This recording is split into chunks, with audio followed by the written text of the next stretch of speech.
I received an email from a retired F-16 pilot whose name is Mike. His new YouTube name is FE Viper 16. A good name, so watch for him in the comments.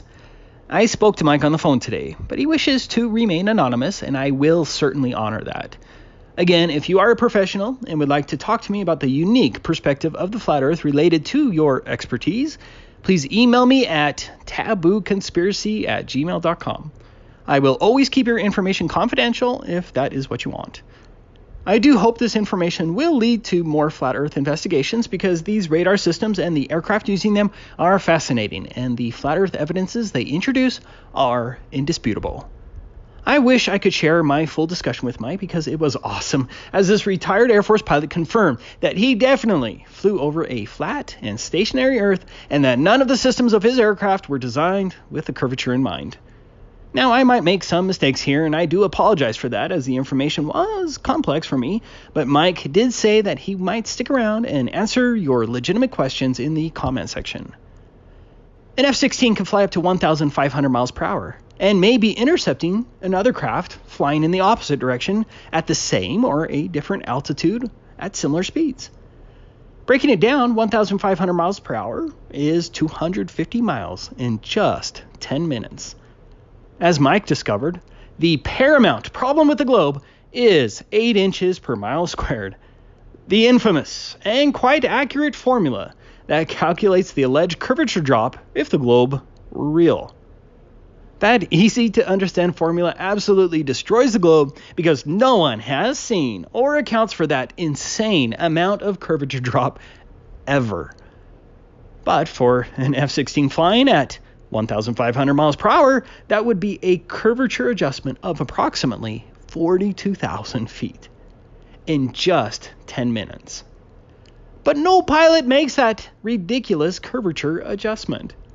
But think about the problem when an F-16 is quickly intercepting another aircraft coming from the other direction. Consider the unbelievable amount of curvature adjustments that would be necessary for an Air Force pilot on intercept. And yet, Air Force pilots never learned about the curvature drop in training or otherwise, as confirmed by Mike. What's also fascinating is the fact that Air Force pilots learn and experience it daily that when a distant aircraft is at the horizon, it is at the same altitude. If the distant aircraft is above the horizon, then the pilot knows the aircraft is higher. And if the distant aircraft is below the horizon, then the aircraft is at a lower altitude. I think this photograph shows what I'm talking about. You can see which balloons are higher and lower based on the horizon line. There's more proof that the horizon does indeed rise with eye level, which is an absolute impossibility under the globe.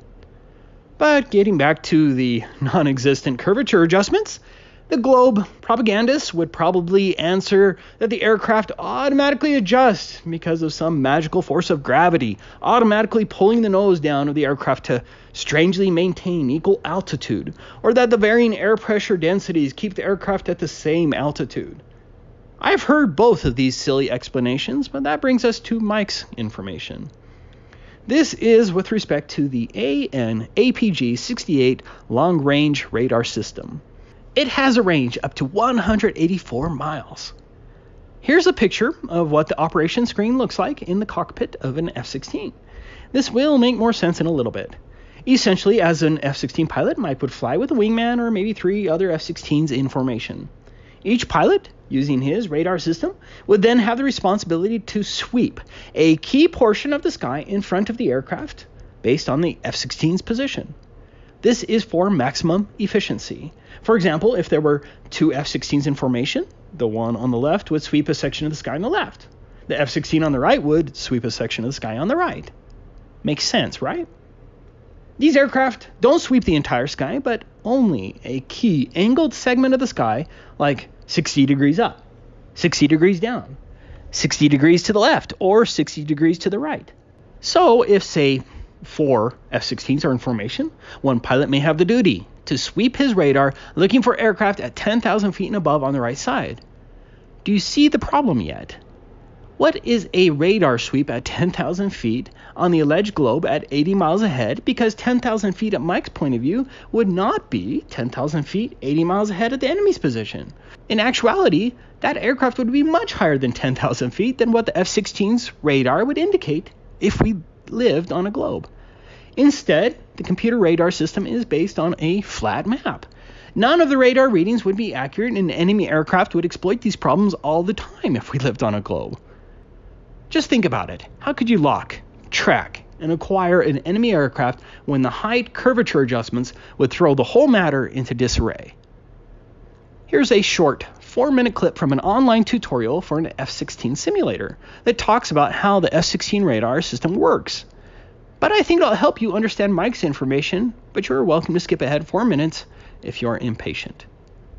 We are positioned here, looking that way. Range 0, a quarter, half, 3/4, full, and that depends on our range scale here. So if we were on 80, that's 80 miles, 60 miles, 40 miles, 20 miles. If we were on 10 miles, 10, 7.5, 5, 2.5, and so on. So currently azimuth is 6. This is the width of the slice of cake, the width of the scan zone. That means 60 degrees to the left, 60 degrees to the right. If we now go to A3, it's now 30 degrees to the left, 30 degrees to the right, total 60 degrees. The limits are shown by that line there and that line there. Now if I were to move my cursor off the edge, you can see it follows where I go to the max limits of the radar. The bump stops, they're called, 60 here, 60 degrees there. If we want to go again, we can go to 10 degrees, 20 degrees total. And you can see we can move left and we can move right all the way to the bump stops. Let's put it back on 60. At this point you might think, well, why would you not always have it on full width? Well, the reason is because of the refresh rate with the B sweep. That is the B sweep at the bottom there, going right and left and right and left. Remember, every time it hits the bump stop, it goes down a notch. Hits the bump stop, goes down a notch in terms of elevation until it's finished its elevation bars. The bigger, the wider you scan and the more bars you have, the bigger your refresh rate is, the harder it is to keep contacts on screen. And it is an absolute art form to keep contacts on screen and balance your situational awareness with your ability to see and track targets. So that's azimuth. Now we have our elevation, the thickness of our slice of cake. How many bars do we want it? Remember, each bar is about, it depends on different radars. They're usually about 3 to 5 degrees. We've got 4 bars at the moment, so that means 4 bounces between bump stops, 4 B sweeps before it resets. We can have 1, we can have 2.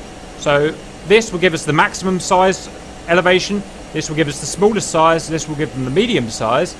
But the bigger the size is, the lower the refresh rate, the harder it is going to be to lock, track, acquire, and keep a track of these targets. Okay, M3 doesn't do anything at the moment. So next we've got our carrots. We've got our azimuth carrot, or our B sweep. That's this guy here. That is where the antenna is pointing. 60 degrees left, 60 degrees right is where the bump stops are.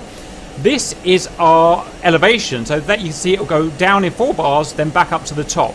And this radar can handle 60 degrees left, 60 degrees right, 60 degrees up, 60 degrees down.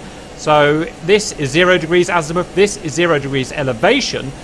That is up there somewhere, 60 degrees up, 60 degrees down. If we want to change our Alcatel elevation, then I'm going to press the button and we can move it up here like that. And down, we want to move it down, whoops, wrong button, we can move it down there like that. Look how, if I aim it down, these contacts disappear. These contacts have disappeared. They're now fading. And that's because my slice of cake is aimed too far down and it's below them. If I want to regain them, because I know they're roughly co-altitude, then I move to the middle and we'll start picking them up after a couple of sweeps. Okay. Now, I know what you're thinking.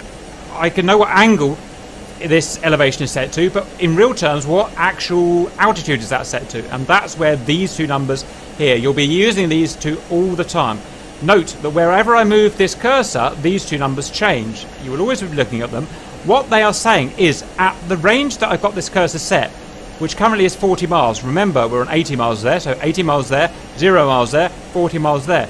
At 40 miles, if I drew a plumb line, that is a vertical up to down line, through our slice of cake, our scan zone, at 40 miles distant from me, it would intersect, that plumb line would intersect the top of the scan zone at 54,000 feet ASL, and at the bottom, minus 5,000 feet ASL theoretical.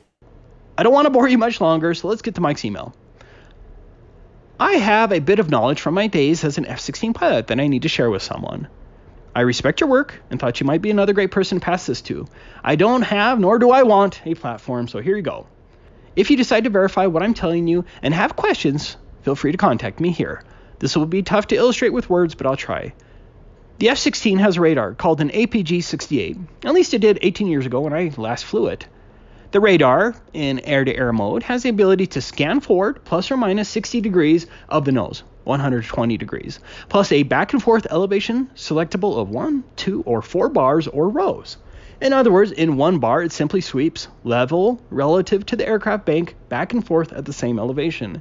In 2 bar, it sweeps all the way, then drops a certain amount to sweep back, thereby doubling the volume of airspace searched. In 4 bar, it does the twice, doubling it again. Think of the radar beam as pointing a flashlight. The elevation of the sweeps are pilot controllable. The pilot can tell what the elevation of the sweeps are in the display. At the cursor position, the top and bottom altitudes of coverage are displayed at the range of the cursor, and this altitude is controllable with the L strobe, a little wheel on the throttle. We use this because if my search responsibility is 10,000 feet and above, I can roll up and cover my area more efficiently. I know this is probably clear as mud, but bear with me. Obviously, you can determine the width of the sweeps at various ranges of your search. In other words, the distance between the sides of your scope. If I run the cursor out to 80 miles, isosceles triangle math gives you 138 miles from side to side. Curvature math gives you a hump on my nose of 12,700 feet. In other words, if I roll up to search 10,000 and above and set that in the center of the scope, I'd be 22,700 feet and above on the sides of my scope, right? Well, not in practice. If I run my cursor out to any distance, the display shows the same on the left side, middle, and right. So my conclusion is the engineers are going to get fighter pilots shot down because they didn't take into account the curvature of the Earth, bastards, or the Earth is flat. That's it. That's Mike's email. I hope that was semi-understandable. The globe simply doesn't exist in reality, and now we have a retired F-16 pilot who confirms the same.